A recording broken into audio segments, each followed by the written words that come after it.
بسم اللہ الرحمن الرحیم۔ عزیزان گرامی قدر، ہم دنیا میں مال و دولت بڑی کم سمیٹتے ہیں، لیکن دنیا میں رہنا نہیں ہے، بے رغبت ہو کے رہنا ہے۔ ایک حدیث مبارکہ چھوٹی سی کہ اللہ کے محبوب صلی اللہ علیہ وآلہ وسلم اپنے صحابہ کے ساتھ اس طرح بازار سے گزر رہے تھے کہ جس طرح ستاروں کے درمیان چودھویں کا چاند۔ تو آقا علیہ السلام کے رستے میں ایک مری ہوئی بکری نظر آئی، پڑی ہوئی تھی بکری۔ تو آقا علیہ السلام نے فرمایا، اے میرے اصحاب، کون ہے جو اس بکری کو بکری کو فری میں لے لے، فری بالکل لے لیں۔ صحابہ کہ یا رسول اللہ کسی فائدے کی نہیں، ہمارے کام کی نہیں، الٹا ہمیں نقصان ملے گا۔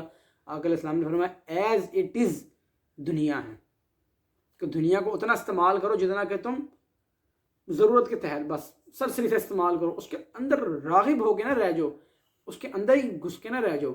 دنیا کو استعمال کرو اپنی ضرورت کے لیے، ضرورت پوری ہو دنیا کو سائڈ پہ رکھو، جوتے کی نوک پہ رکھو۔ کیوں؟ دنیا اسی طرح ہے، حدیث مبارکہ کی روشنی میں دنیا اسی طرح ہے جس طرح کہ وہ مری ہوئی بکری۔ تو ہمیں بھی چاہیے دنیا سے مال کمائیں لیکن بے رغبت ہو گئے۔ السلام علیکم ورحمۃ اللہ وبرکاتہ۔